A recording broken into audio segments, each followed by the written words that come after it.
So, welcome to this brand new series of Taking the Tradition On. We are now on series 4. I can't believe that we've got to series 4 already. And this series is Words in the Works. We are particularly going to be looking at applied storytelling, people who aren't necessarily storytellers, but for whom storytelling is crucial within their work. And as ever, we've got a few patrons in tonight. I need to say thank you to my wonderful patrons who make this all possible. And if you want to join them to support Taking the Tradition On, and also for free online concerts and always knowing who's going to be my next guest for anybody else, then you can go to www.patreon.com/Amy Douglas. And if you're watching this later on YouTube, you can find all the other episodes of YouTube as well, of Taking the Tradition On as well. We're on season 4. If you're thinking, oh no, I missed the first 3 series, they are all up online. They are all free on my YouTube channel, and they're all free to watch, but please do subscribe.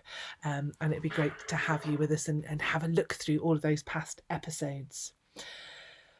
But right here, right now, is series 4, and I have, as ever, a fabulous guest tonight. My guest is a dancer. Her life's work has been to eloquently embody mythology into dance. She's also an English literature graduate and an internationally acclaimed dancer in the form of I've practiced and practiced this. I knew I was going to get it wrong. BharataNatyam Classical Dance. We'll get her to say it properly. And her whole life is inextricably interwoven with story and mythology. So please put your virtual hands together, go wild on the chat for the wonderful Arupa Lahiry. Welcome to Taking the Tradition On, Arupa. Thank you. Thank you. And welcome from India. So as we go out live now, it's 8 o'clock, or just after, in the UK, and it is heading on for 1 o'clock in the morning with you, Arupa. You stayed up to keep us company tonight. I do really appreciate it. You're looking very bright, very beautiful, and very awake at this time in the middle of the night. I think that's the power of the stories, we have heard about Arabian Nights and how they kept people awake. So I think true to that tradition, we are, burning our midnight oil tonight for you. So it's a good time. It's all for good causes. It is. And that thing of hearing the next bit of the story.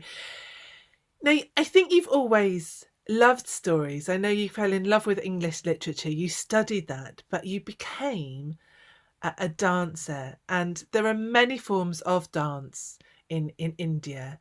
Tell us about your form and tell us the proper pronunciation that I just totally fluffed. So it's very easy, actually. When I teach my children, I say that you can find 3 syllables into it. Bha, which is for bhava or expressions. Ra, which is for raga or music. And ta, which is for tala or rhythm. And natyam, the word which comes at the last bit of it. So the dance which encompasses expression, music, and rhythm, all 3 together in its body, is called BharataNatyam. And that is my dance form. One of the, I won't get into the claim of which one is the oldest or which one is the youngest, but one of the most practiced forms, not just in India, but all over the world. It is one of the most popular classical dance forms from India. And interestingly, India has not 1, but 8 classical dance forms. And BharataNatyam is one of the most popular forms of that. It comes from south of India, and I'm very lucky to have learned it all my life, practically, almost all my life. So how old were you when you first did start dancing? I was 4-year-old, actually, when my mother put me to a BharataNatyam class. So, and now I have been learning it for 37 years. So practicing it, learning it. So with that, you can make a kind of a guess of my age, definitely. So, So so with BharataNatyam dance, um, when for those of us who don't live in India, when we think of Indian dance, the one place where we see more Indian dance than anywhere else, of course, is through Bollywood. And is that the form that we would see if we're watching Bollywood movies? hmm. So, Bollywood has definitely helped to popularize Indian culture. But as we know, any mass culture, any mass representation of any culture, and trust me, Bharatanatyam is one of the high cultures. Like it's very, very, it's one of the true blue marks of very high culture, like any classical form always is across the globe. So, no, what you see is not the correct representation of Bharatanatyam. I'm very sorry to, point it out. It is very rarely, in rare movies, would you really see one or two pieces which have been really done well. But most of the cases, Bollywood does not do justice to this beautiful form, especially Bharatanatyam. Like we bring a lot. It is supposed to be Bharatanatyam is supposed to be very precise, very line oriented. So very often you will see dancers of Bollywood doing gestures like this, which is absolutely a no-no when you come to a true blue Bharatanatyam dancer. So this might be, the screen might not be, great to demonstrate this, but when you see a Bollywood dancer do this, whereas we should actually have the movement from the shoulder joint and just do this. This is what we should do rather than using the whole part of our hand. So, and this is just the beginning. So, I think it's a very mindless representation. It's very beautiful, but it's a mindless representation of the form. I hope my audio is clear. I hope that is what I'm saying is clear and it's coming across. I think it is clear. It's a little bit echoey because of the walls, but Mm. it's absolutely fine. So this series, Taking the Tradition On, is all about storytelling. That is the main tradition that we focus on, and then come out of. And this is applied storytelling. And I've always known that storytelling is really important to Indian dance, but until I met you, I was very lucky to work with you over the summer. I didn't realise how precisely and how exactly storytelling is represented within dance. And and that's something that I think I've been finding with Indian culture, is that there are Indian storytellers, but actually most storytelling in India is not done the way that we would consider a storytelling. It's not one person, one voice, just telling a story. Stories are told through other media. Stories are told through weaving, they're told through dance, they're told through puppetry. It's very rare to have somebody who just actually sits and tells a story. Would you agree that that's true, that I've got that as a right idea? Hmm. You have got it absolutely correct. Like, that's what I keep telling. And this summer was not just a one-way process.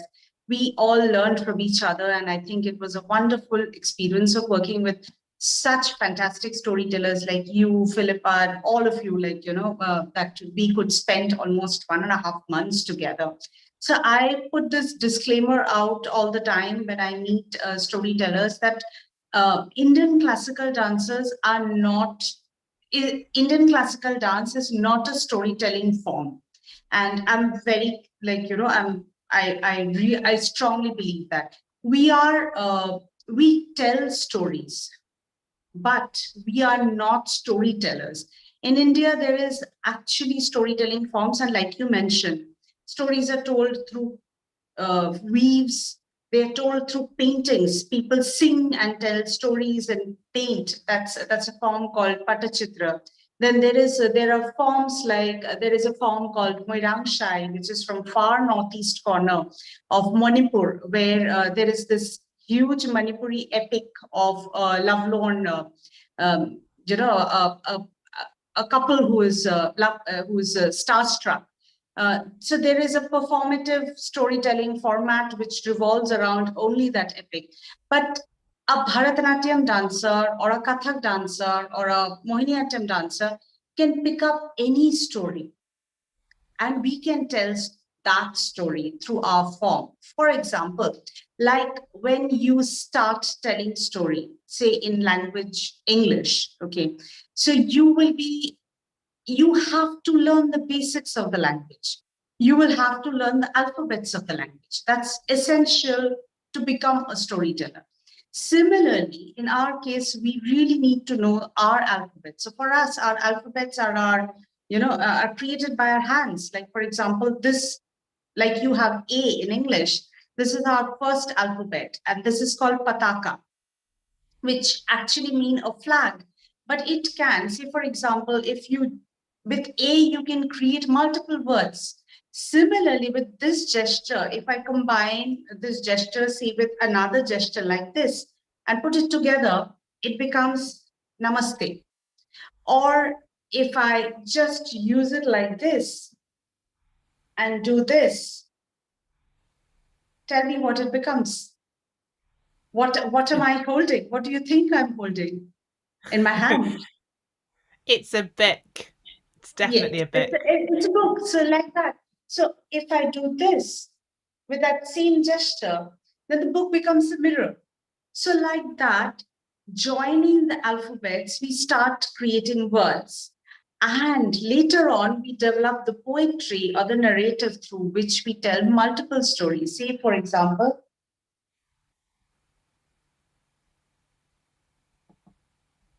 the story of a young girl, or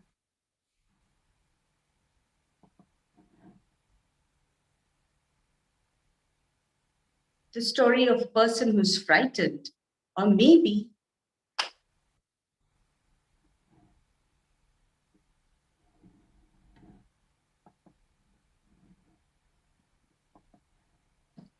the story of a person who's amazed. So we bring in emotion of the face. I was talking about bhava. So the same gesture can be combined with facial expression, with body, and with lyrics to tell any story under the sun. That is possible, be that we can narrate any story. So that's what the dance form is all about. And that's so I would say you started off by there saying you're not a storyteller, but you absolutely are a storyteller. And as soon as you start to dance, you tell stories, and very specifically will tell a story all of the way through. And there are very precise movements to show us how to do that. I mean, so, and I know that there are very specific forms for specific people in the dances as well. So, are all of the stories that you tell through dance, are they all divine?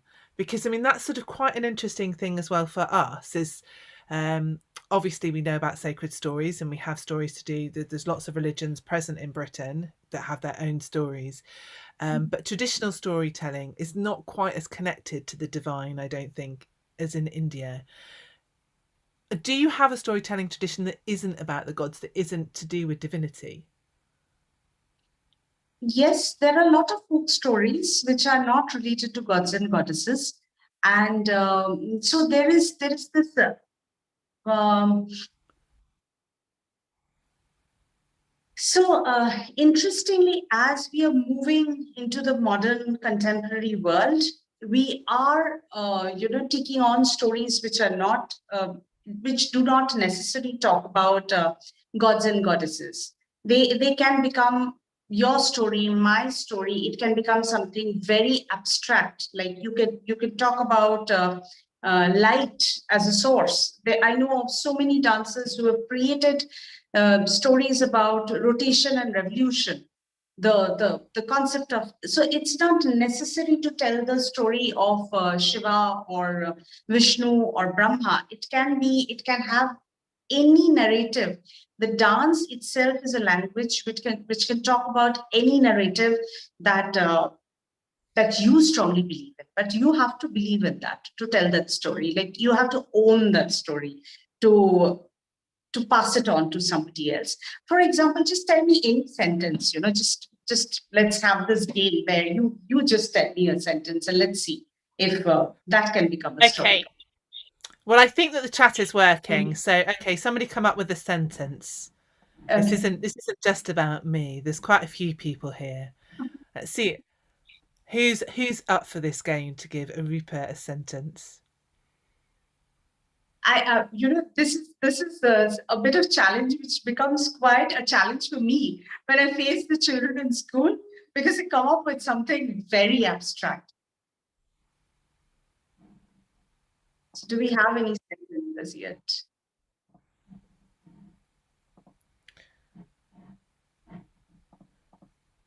So please, somebody type somebody in the chat anyway, because I think that the chat is working. So I want to make sure that it is. See if you can come up with a sentence.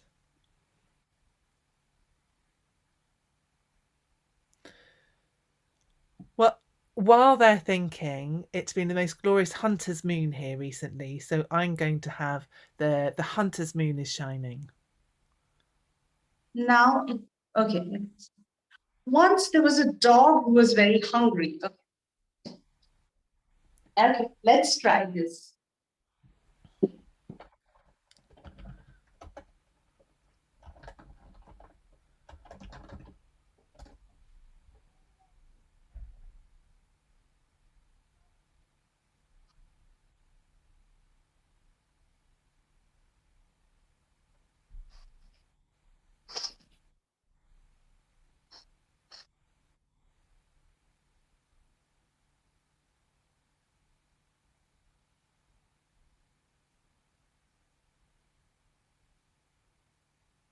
So it can become anything. That was quite an interesting thing. That I got a sentence about somebody who is very hungry. So, like this, any sentence can become part of the story. It can become like you can give me any sentence, and that can become a narrative for me. The sun rose from a frost covered field.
So I'm not sure whether you got the meaning, but that's the maximum possibly I can do through a digital. Thank you. Thank you so much. Thank you. So now you see that any story can be spoken about through the same hand gesture, which becomes the sun, can also become the flower. So that's what is the beauty of hand gestures, that we have the freedom to take it on. And that same hand gesture can also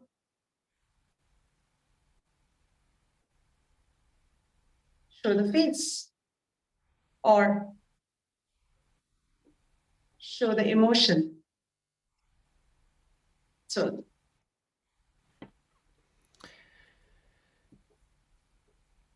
So obviously we have modern stories as well, and with our we can carry on into and say whatever we like in narrative. I suppose I was sort of thinking about our traditional stories, and all of the Indian stories I've heard are to do with the gods.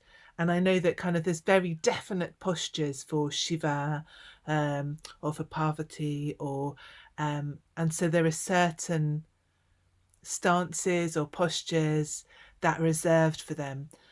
And I wonder, for you, what was it that brought you into dance first? Was it the story, or was it the dance, or are they so interlinked that it didn't really matter? So I think in the beginning, as a child, I think it's the costume that attracts you. You know, you get so much of makeup to put on, and like you get so much of beautiful jewelry and such brilliant costumes to wear. I think that's the first thing that attracts about Indian dance for a child, because ahariam, as we call it, the costume or the ahariam, is a very, very important part of dance. And later on, as I went to I met the teacher. We call the teacher here as guru in India, the person who shows you, the person who basically with whom your entire life changes. And I think there is only one person in my life like that, whom I can call a teacher, whom I can call like that. Her name is Chitra Visheshwaran. And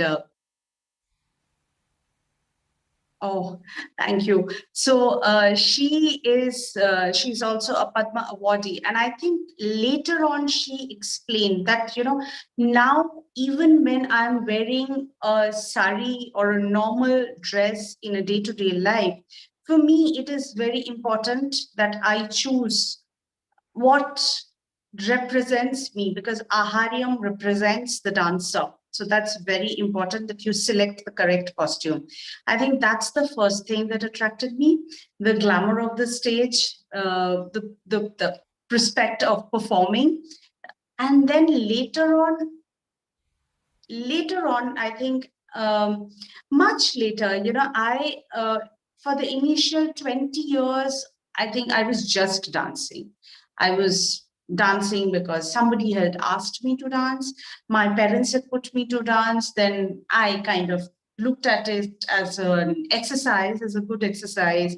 Then it just became a habit. Then I met my guru. Even after, when I went to my guru, it was just happening. But somewhere that switch, that change happened. And then dance became life for me. I think then it was that it made everything beautiful. It made me beautiful. It made my approach towards life beautiful. It made whatever I looked at, dance gave me that power to find beauty in life. So I think that's what dance makes. Now, even if I'm doing a so-called administrative job, I think even there I find beauty, and that's what I think. That's why I love dance, and dance is my life. So. And well, you do have an administrative job, but it's a very interesting administrative job. You're the regional director of GNCA, IGNCA, sorry, which is an autonomous body of the Ministry of Culture. So you're the regional director, and you're a caretaker, you're a curator of all of the art forms, aren't you, in your area? So tell us where you are in India, and tell us what art forms you're looking after, because I think all of them are associated with story, and so you are a caretaker of the mythology and the story for your region. So I look after the Western region basically, and as you very rightly said, most of the forms tell stories. So there is this very, very beautiful painting, which visual art form of Western India, of Gujarat. It's called Matani Pacheri. It's a form of folk painting, which, so there is this very interesting story. So they are basically gypsies, and people who who are on the fringes of the society. They are they look after the sheeps and the camels. They're like herders, and they're basically gypsy clan of people. They are not allowed inside any of the temples. So what they have done is they paint their own shrine. It's a mobile shrine, and they take it along with them as they move. And this art form is basically not just an art form, but like a place of worship for them. So these kind of art forms is what I'm looking after. Other than the mainstream art forms, like Gujarat has right now, we have we are looking at this form called Garba, which is very, very, if you've seen Bollywood, or you have visited Bollywood dance classes, anybody who in the Western world will be familiar with this term called Garba. So Garba is a very, very typical form of dancing, which comes from Western India. These are movements in circles, and it talks about the womb of the mother, the mother goddess. So, and to celebrate the mother goddess, men and women, they dance in circles. So all these forms, visual, performance, musical, cultural, I'm looking after it, and I'm trying to make sure that other forms come here and the forms from here go outside, so that people get to know more about this particular region. That's what I'm doing. Just such an important and such an amazing job. And and with all of those different forms, I'm imagining as well that quite a lot of them take place in different languages. So how Yes. many languages do you have where you are? So I started growing up with Bengali. My mother tongue is Bengali because I was born in the Eastern India, and of course I fell in love with English literature very young. So I think English is and English is like the common language for any Indian. That's a mm, that's a I won't say a baggage, but that's something that ties all of us together. English is an Indian language as well by now. I can say that, we think in English, we dream in English, so all that happens. So English is of course there. Then when I went to learn dance more intensely, I traveled to south of India. So of course I had to learn Tamil because I was there. So I know Tamil and a little bit of another South Indian language, which is Telugu, like a little bit, because as a BharataNatyam dancer, you need to know these two. Then, of course, I spent 10 years in the north of India, so I know Hindi.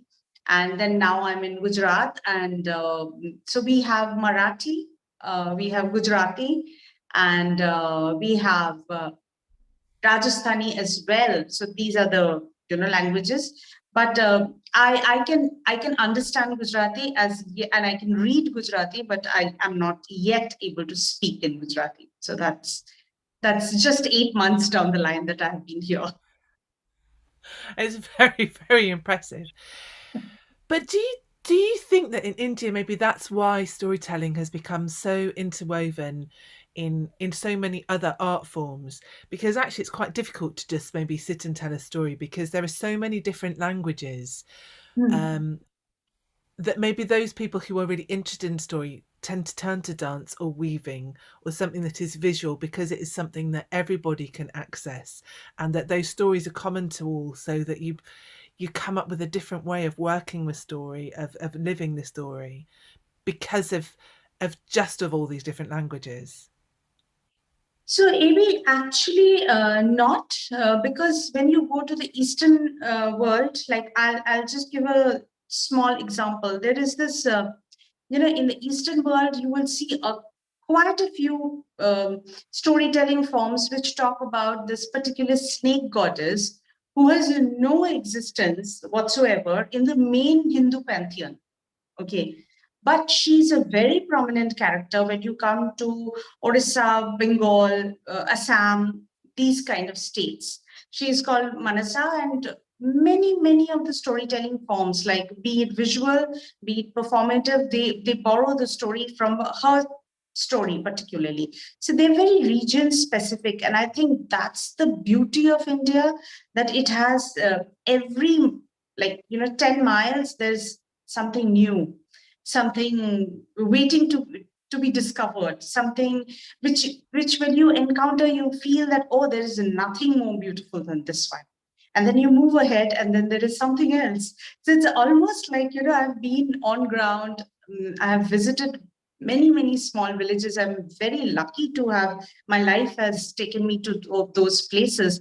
And I think language doesn't matter when you come across such storytelling forms, such powerful storytelling forms. I think the passion and the story just takes you over. It doesn't matter whether you know the language or not. Like, even if you watch a dance performer perform, yes, it will be very essential to probably know a pataka or know an ardha chandra, but even beyond that, the impression will leave something with you, which is that essence of that story. And I think that's the power of stories, that you don't need to really know the language. I think there's something about physicalizing a story as well, and it's something that I think people certainly in Britain have been talking about more and more, is about physicalizing the story, of what you get when you try to not act it out, but to embody it.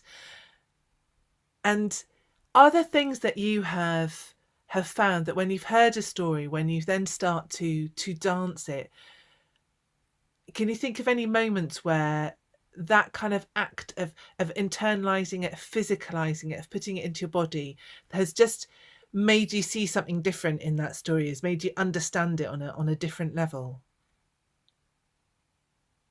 Yes. So this is the story that I did. That was my first piece of choreography, actually. Uh, it's about this lady called Ahalya. So she's not a mainstream goddess kind, but she is supposed to be she's called Brahmagyani.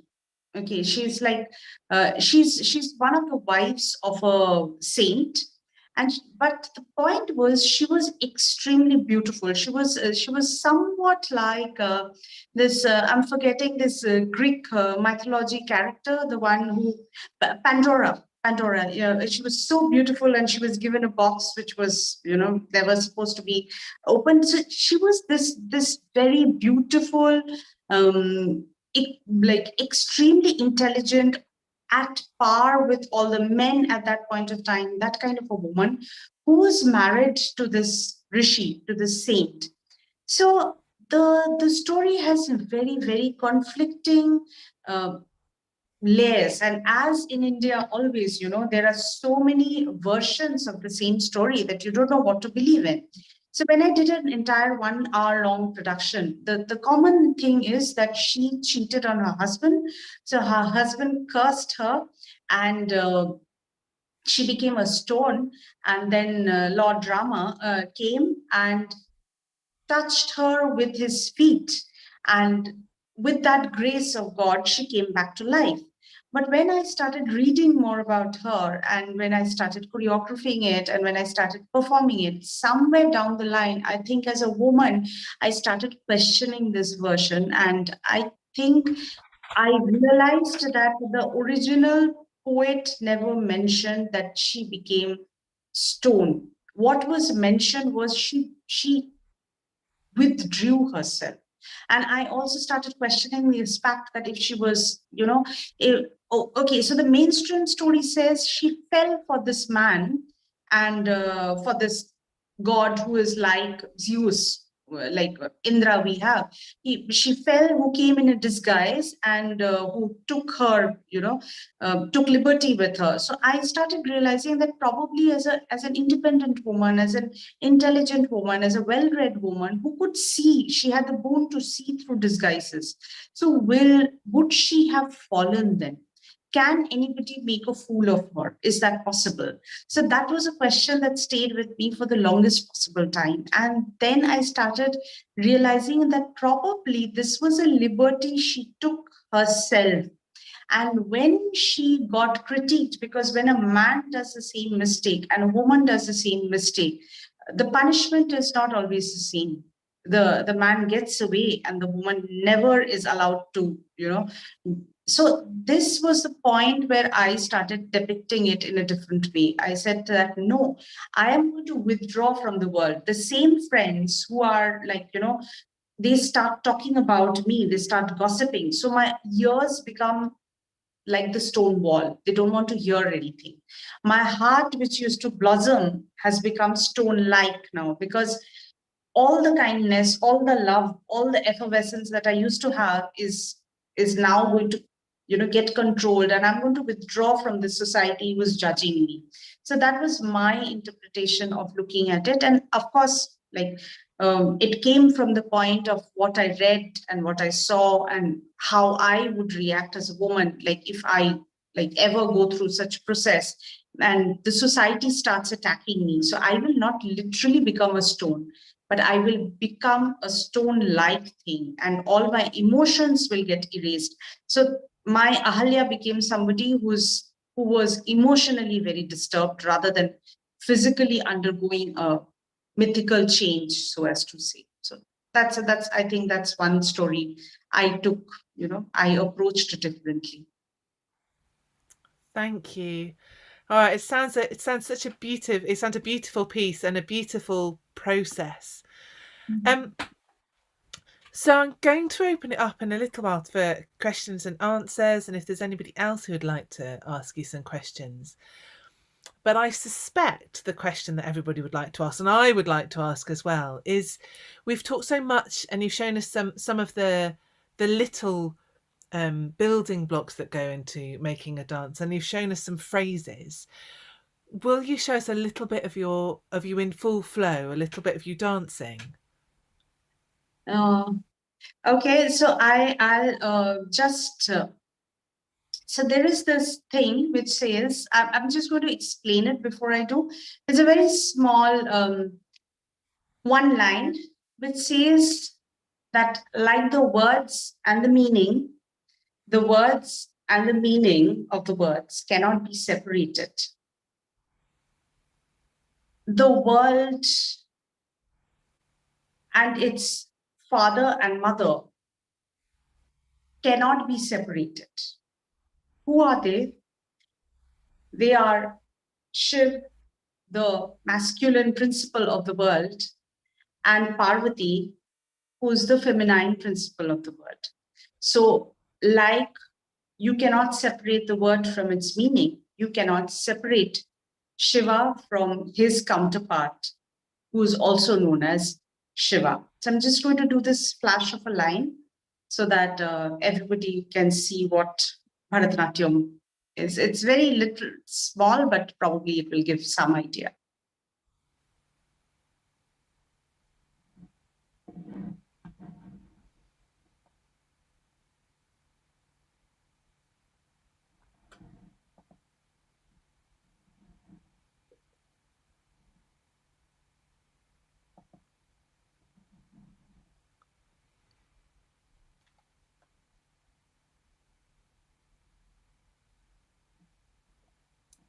I think you need to unmute. So I am unmuted, but we just need you to unmute the music.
सम्पृक्तौ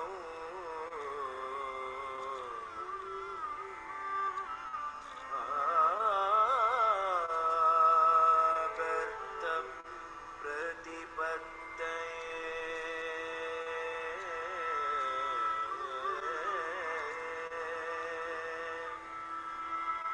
जगत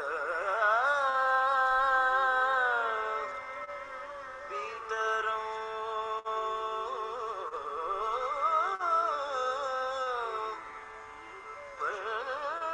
वन्दे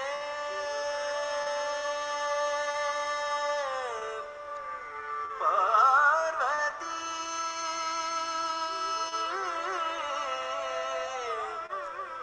परमेश्वरौ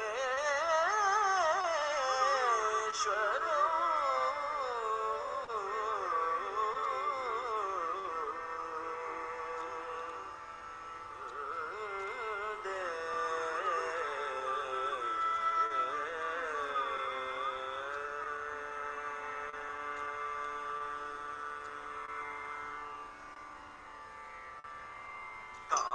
ता रि ता रि ता जम.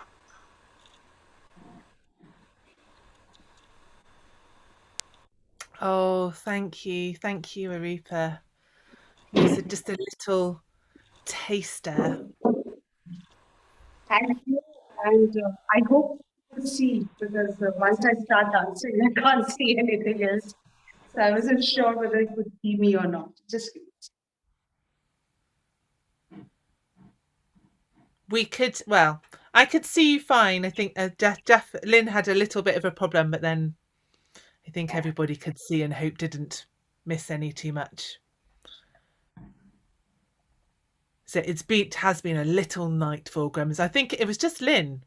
So I don't know if Lynn, just needed to adjust her settings. Still the joys. We all can gather in this space together, but we all have a slightly different portal that happens in a slightly different way. So thank you. Well, I do still. I can talk to you all night because I always have lots of questions and things that I want to ask you and to know more about. But is there anybody else who would like to ask some questions, who is wanting to know more about Arupa's tradition, about the role of storytelling in Gujarat, and India generally? Everybody's there kind of just trying to, we've got the type lag now. So Jay is saying, do you feel it's necessary to have lived these stories in some way to dance them well? Or can you learn the forms and then approach them from the outside, as it were? so technically, I'm an outsider as well, because I am an Eastern Indian.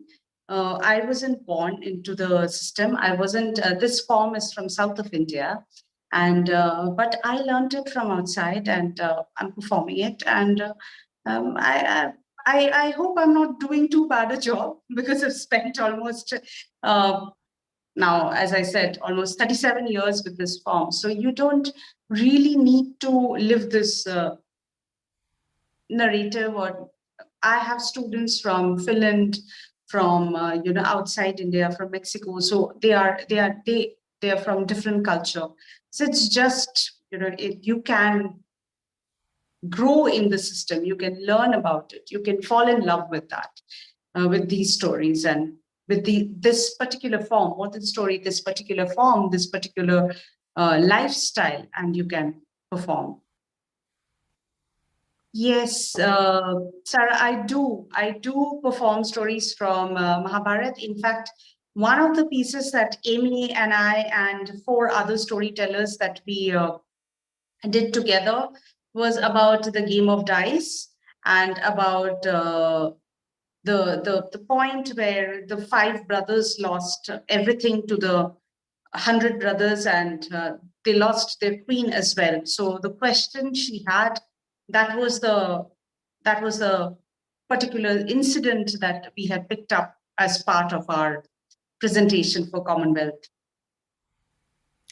Yes, and if you want to see that, that is on the Taking the Tradition On site. So you'll see on my YouTube channel the piece that we did for the Commonwealth. It's called Tales of a Commonwealth. So you can see Arupa dancing as part of that. I don't know, are there any other places online that we'll be able to see you dancing coming up? So thankfully, fortunately, online dancing is going down, and we are getting back to stage. I think that's a good thing for all of us, for the performers.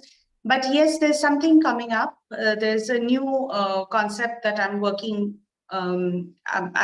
There's this grant that has come, and we are supposed to work with a particular mentor and create a new piece. So it's supposed to be ready by mid-November. So if you just follow my page, I'm quite active on my Facebook and on my Instagram. So you will get to see a bit about it. And I think they're planning to take it out on TikTok. I think that's they're looking at a couple of possible spaces. But if you just follow me on Instagram, you will be able to know what is coming next. And I will share it on my Facebook page as well. But yes, absolutely follow Arupa. I just wanted to go back to Jay's question though, and follow that up when talking about sort of people learning the form and the art form from outside the tradition. Do you think that sometimes that actually brings more to it because they come with a different perspective and see different layers within the stories? So or is it hard if you don't have that heart originally? No, AB, it's very difficult for even children now. They or for example, we never went to the village well to draw water, or we don't know how it was to gossip in the around the village well. So we don't know how to churn butter out of the pot, because we buy butter from the supermarket and we bring it.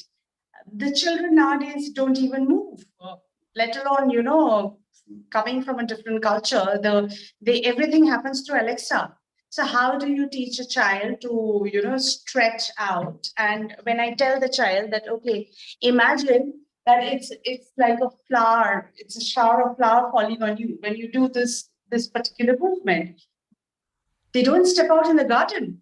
How are they going to imagine? So it's not just a problem about somebody else coming from a different culture. It's a problem that is there even in today's age and time. But I think the most important point is I tell my children, and I think that's true for any person who wants to learn or understand Indian classical dance, you have to read a lot. It doesn't matter whether you read about Indian stories or you read about, I have grown up reading Keats and Shelley. I still remember the purple stained mouth that Keats used to talk about. That's like one of the most vivid imagery that's in my mind. So when I talk about romance, and if I portray about Krishna kissing Radha, I'm going to remember that purple stained mouth, because that's what that berry, that context, that how do I say that feeling, that image is created in my mind, is going to remain in that sensation is going to create my abhinaya on my face. So that's very important. You need to have a very vivid imagination, a strong bag of reading if you want to approach Indian classical dance. Because Indian classical dance is not just about physical movement, but it also has, like what we are talking about tonight, it also has storytelling. And for storytelling, you know that you're a storyteller, you need to imagine it as strongly as the audience. Because if you don't imagine it, you will not be able to give it to the audience. And that's what we call the Rasa Theory. It's a very important thing about Indian classical dance. Rasa is a concept which is almost like taste. So you, as a dancer, you have to feel that rasa. If you are depicting fear, you have to feel that fear. You have to imagine that fear. Only if you feel that, the audience is going to experience it. So how do you feel it? You're really not going to go out at night and experience getting, getting threatened by hooligans. But you're going to read about it. You're going to read about Wuthering Heights, about the winds gushing. You're going to read about, you're going to read about Draupadi being dragged, that fear that Draupadi must have felt at that point of time, despite being a queen, of being dragged into the court at that point of time, the fear that, her limbs must have felt. All these things you need to have within you before you approach the piece. So I definitely tell my students, I have heard it from my teacher, and I tell my students that you need to read more when you approach dance. Beautiful. That's such a beautiful point, that I don't know if other people have more questions, and I do, but actually I don't want to take it further away from that point, because I think you've just talked about what the heart of dance and what the heart of storytelling is, though there are now lots of questions up. So Cecilia's just asking, what sort of contexts do Yes. you perform in, So, and who are the audiences? yeah, I perform anywhere where I get an opportunity. Like, I have performed for audience who do not understand Indian language at all. Like, I have performed in France, I've performed in Germany, I've performed in Mexico, where they don't understand. Even if I do the introduction in English, they prefer not to, have an introduction rather than see the dance directly. And so, who is my audience? I would say the world is my audience. I have performed for villages. I have gone into Indian villages in north of India where they don't understand Tamil. And I very strongly believe that I really do take up languages which are difficult to understand, to test myself, to see how far I'm breaking the language down and allowing dance to connect. So that's like a little game that I have with myself when I go to perform, that I see whether I can cross that barrier. So that's very important for me. And anywhere, like you give me a space, I can perform anywhere. I really don't need to think who I'm performing for. Yeah, but when I'm choosing a topic, I will. Like, obviously, I won't do a very uh, erotic piece for, for school children. Like, by erotic, again, I don't mean physically erotic, but something that they will not get at this point of time and age. So I will think that what is that will reach out to my audience best at that point of time. So there's a selection, like, you can't tell every story everywhere. So that's that basic kind of selection I do. Well, I would love to see you on stage one of these days, but I can definitely say that Arupa has done lots of performing online, and that we did a project with school children that was just incredible, actually. This is one of the great things about Zoom, is that now we can bring you into classrooms in rural Shropshire, to be able to talk about different cultures and to be able to see dance, and for you to give them a workshop. I mean, it's all possible, and at the same time then to talk about quite adult themes on a separate project. Jay's asking about seeing Arupa's rendition of the game of dice. It is an amazing thing to see. If you go to the YouTube channel, which is Taking the Tradition On, just go to YouTube, put in Taking the Tradition On, you should find my site, hopefully. And if you look for Tales of a Commonwealth, it's an hour-long piece, and it is part of that piece. So hopefully you'll be able to find it quite easily, Jay. If not, just send me a message on Facebook and I can point you in the right direction. Sadly, our time is at an end, and I know that it is not even probably the middle of the night in India. It's starting to approach morning. Arupa, thank you so much for sharing some of your life experience, sharing your love of dance, sharing your love of stories, and giving us a window into some of the traditions in Gujarat and in all of India, and your approach to storytelling and to dance. And when you talk about your approach to dance and the way you work through characters, of the way that you put your heart and the way that you think through the dance and the characters, is so like, I think, how most of the storytellers that I know approach their work. It's very different art form, but a very similar process, and it is that thing of finding the heart in a story.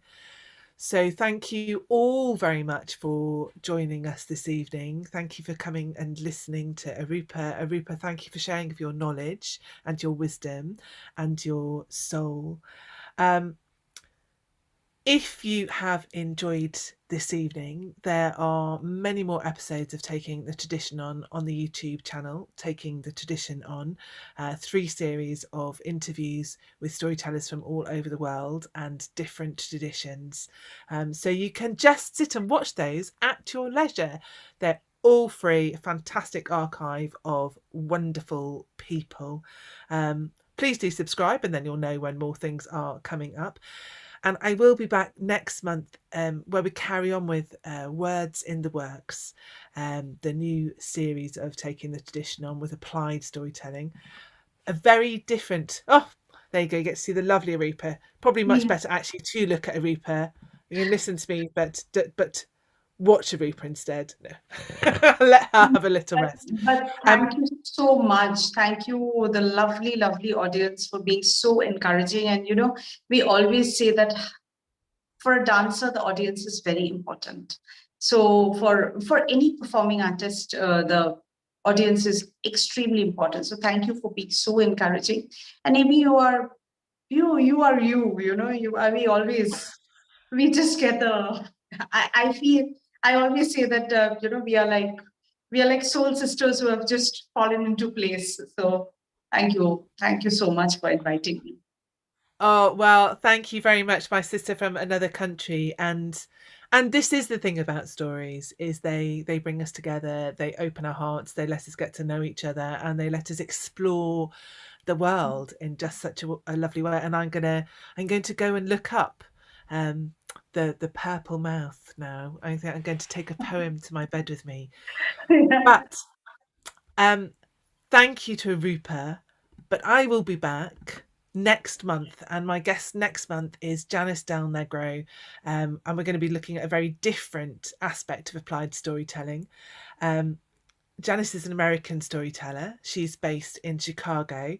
She's a nationally acclaimed storyteller. She's a member of the NSN Circle of Excellence, but she's also worked as a librarian all of her time through her career, just stepping up and stepping up and stepping up. She's now a professor at the School of Information Studies at the Dominican University in Illinois. She teaches the Masters and the PhD students in Library and Information Studies and Literacy and Learning. And we're going to be talking about the importance of written and told stories, of literacy in everything, of literacy in information studies and the library service, and how for her traditional storytelling is just at the heart of everything she does. So thank you very much for joining us tonight. Thank you to everybody who's been live in the room. Thank you to all of you who are joining us a little bit later. And thank you most of all, of course, to the wonderful Arupa Lahiry.